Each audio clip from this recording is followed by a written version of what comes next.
On the western side of the globe, many players believe that the title of the largest server has always belonged to just a small group of networks, usually consisting of Hypixel, Mineplex, and sometimes HiveMC and CubeCraft, depending who you ask. But in reality, foreign servers, especially those of Spain and Germany, have a massive following, one that rivals some of the biggest English-speaking servers out there. For now, we'll be looking at just one of them, GommeHD, a German server owned by a YouTuber with a player base in the millions. In today's episode of Minecraft Uncovered, we explore the deep history of GommeHD, Germany's largest Minecraft server.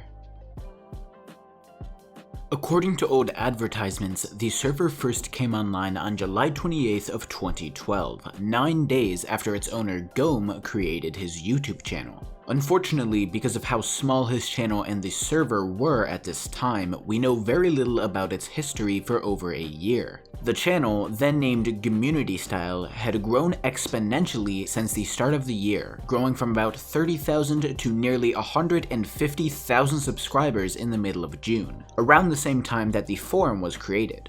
With his videos regularly gaining 50 to 100,000 views per upload, sometimes even climbing up into the 200 and 300,000 range, the server began to receive tons of new players coming from his videos and those of his friends, where GommeHD began to really take off. Gomme's original website, gommehd.d, seems to have been made all the way back in the middle of 2013, and we have a working archive from April 24th. The site was seemingly extremely active, new posts being made every few seconds, and an ad had been placed in the bottom right showcasing the server. At the time, the IP was gommehd.tk, and they had survival games, ender games, parkour, paintball, and terminus, which seemed to be some sort of red versus blue team deathmatch. The server would get its own website separate from the rest of Gomme's community in August of 2013 after some server downtime, which is the gommehd.net domain they're still using today. Unfortunately, the history goes a bit off the books here, but from now until the very end of the year when GommeHD began tracking its history, we can infer the additions of a new lobby, mine mafia, zombie apocalypse, rage mode, conquest, and a server store.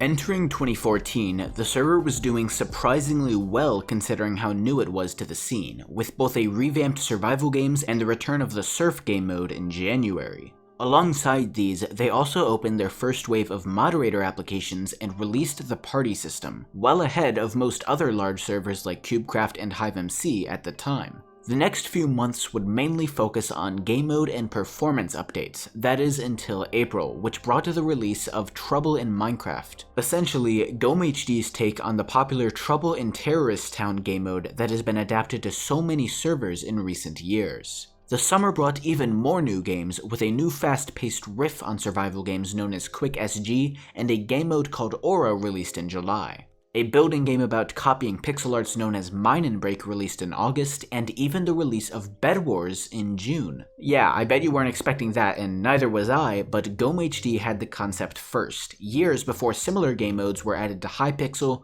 CubeCraft, HiveMC, Mineplex, and so on. Unfortunately, along with the good additions in the summer, there was also one very unfortunate change to the server. One that I've covered in every single one of my server histories so far, and one that I will continue to talk about until the end of time because it's affected so many servers. I'm talking about the infamous EULA changes of July 2014, and surprisingly enough, they didn't actually hurt GommeHD as much as many of its competitors. You would think that because of GommeHD's heavy emphasis on purchasing ranks for cosmetics, game boosters, kits, etc., it would severely damage the server, but they had a few clever ways to get around these changes. The biggest change would have been the removal of premium game modes, but GommeHD was able to move these onto a separate IP to barely slide past the EULA police and continue to have premium game modes on the network. Sadly, they did still have to remove the ability to get new boosters and kits for premium members of the server, even if old ones would still be valid. But the handling of the situation lessened the EULA's effect on GommeHD quite a bit, and with staff hard at work developing even more new game modes to keep players entertained, the streak of growth wasn't over just yet.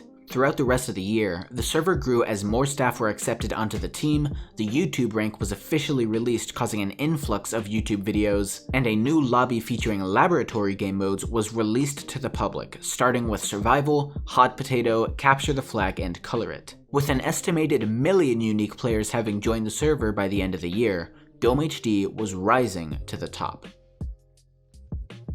2015 was by far the craziest year for GommeHD, but it surprisingly started quite slow.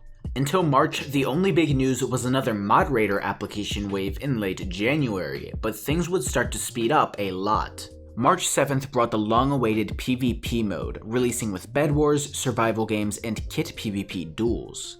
Not only could you request to duel specific people, you could also randomly queue players in a ranked combat system, or you could choose to train with classic, hardcore, soup, and gun game free-for-all arenas. Just 3 weeks later, another new game mode known as the Haunted would release to the public in place of the Hot Potato Lab mode. This one was sort of a blocky take on Slender the 8 Pages. A Skywars mode was made available to premium ranks on June 16th, fully releasing 3 weeks later, with a mod application wave and a clan system added in between. Uniquely, GommeHD had a Skywars competition just after the release of the game mode, and the prize? A Minecon 2015 Cape Code.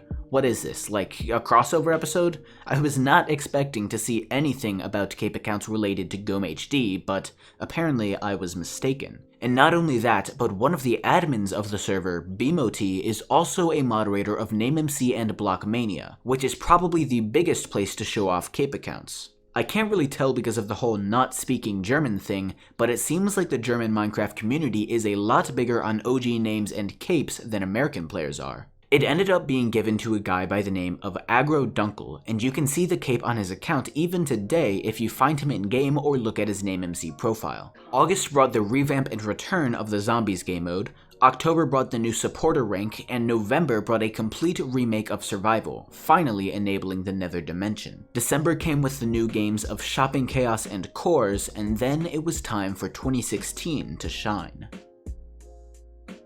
2016 very much kept the momentum of the previous years, bringing an official YouTube channel for the server, even more mod applications, the release of the Mine War game mode, and a full revamp of Aura. There was something else too, but it didn't make players quite as happy. Besides GommeHD's updates, early 2016 also had a very big update to Minecraft in general, version 1.9, the Combat release. I know I've brought it up in like 8 videos already, and I do have a dedicated video coming soon, but once again, these combat changes were not well received. GommeHD recognized and addressed the general dislike of the new combat system in their announcement, but still decided to go ahead and implement it across the network. The thoughts of the community were summed up perfectly in the first reply: the beginning of the end. Now, while this guy may have been having a stroke while deciding his username, he makes a very simple but valid point. 1.9 was perceived horribly by the American player base,